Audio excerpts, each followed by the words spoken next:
السلام علیکم ورحمۃ اللہ وبرکاتہ. پیارے بچوں، اقبال اور نونہال کے ساتھ امینہ مراد آپ کے پاس حاضر خدمت ہیں. آج ہم پھر علامہ اقبال کی ایک بہت اچھی نظم سنیں گے، اور وہ نظم کا تعلق ہے ایک بہت پیارے دن سے جو ہم عنقریب منا رہے ہیں، اور وہ آپ نے ٹھیک سمجھا، یوم آزادی. آپ کو پتہ ہے علامہ اقبال نے یہ جو نظم لکھی ہے پرندے کی فریاد، وہ جب لکھی تھی جب مسلمان انگریزوں کے غلام تھے، وہ آزاد نہیں تھے. اور علامہ اقبال ایک پرندے کی تڑپ بتا رہے ہیں جو ایک پنجرے میں قید ہے. اور آپ لوگوں نے دیکھا ہوگا کہ پرندے جب پنجرے میں ہوتے ہیں آپ کو تو بڑے پیارے لگ رہے ہوتے ہیں، لیکن ایک بڑی اداسی ان پر ہوتی ہے. اور یہ پرندہ بھی فریاد کر رہا ہے، اپنے پچھلے دنوں کو یاد کر رہا ہے کہ میں ایک زمانے میں آزاد تھا اور گھومتا تھا، پھرتا تھا، اڑتا تھا، چکتا تھا، اور میرے گھونسلے میں میرے پیارے بچے میرا انتظار کر رہے ہوتے ہیں، باغ میں میرے دوست ہوتے تھے، پھر مجھے بہت پیارے مناظر نظر آتے تھے، کہیں پھول کھل رہے ہیں، کہیں شبنم گر رہی ہے. لیکن اب کیا ہو گیا؟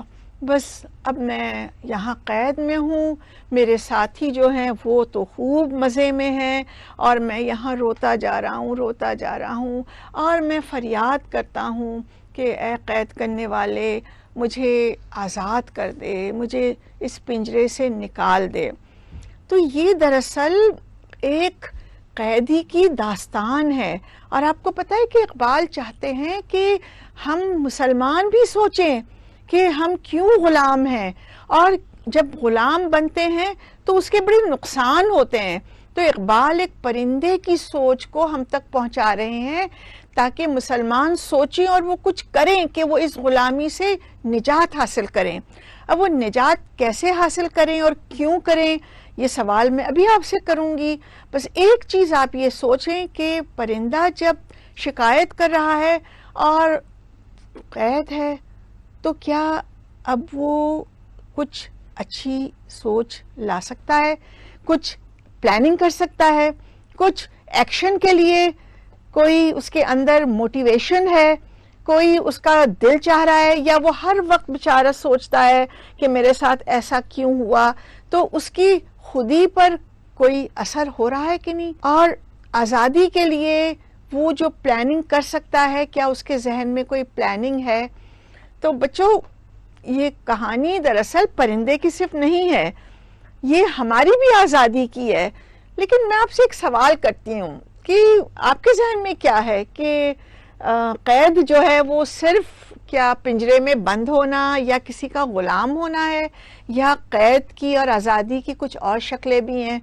آپ میں سے کون جواب دینا چاہے گا؟ جی، میں بتانا چاہوں گا کہ آزادی جو ہے وہ صرف آزادی کی قسم یہ نہیں ہے کہ آپ صرف پنجرے کے اندر قید ہیں. قیدی کی یہ بھی قسم ہے کہ جیسے آج کل ہم سوشل میڈیا جو ہے وہ اس نے ہمیں اپنا غلام بنا لیا ہے.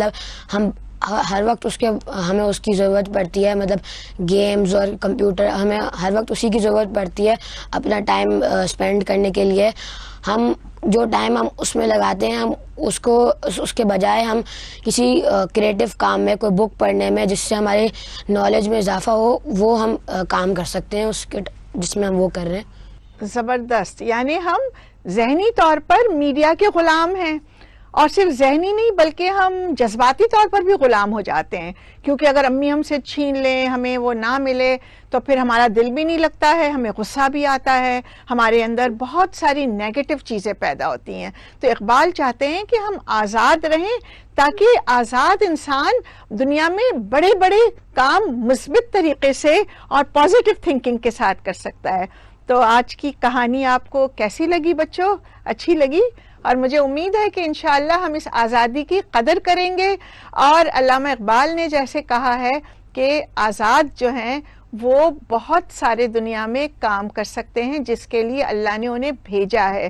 تو آئیے اس آزادی کی قدر کریں اور اپنے وقت کو، اپنی صلاحیتوں کو صحیح استعمال کریں. اس کے ساتھ آپ سے امینہ مراد اجازت چاہتی ہیں. انشاءاللہ اگلے پروگرام میں ایک اور خوبصورت نظم کے ساتھ پھر ہم حاضر ہوں گے. اس وقت تک بہت ساری علامہ اقبال کی نظمیں پڑھیں، یاد کریں، اور کوئی ایک اچھا کام جو آج آپ نے سیکھا ہے اس کو ضرور عمل میں لے کر آئیں.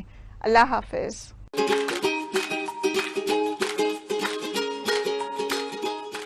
اسپیشل ٹی وی کو اپنی اسکرین پر دیکھنے کے لیے دی گئی فریکوینسی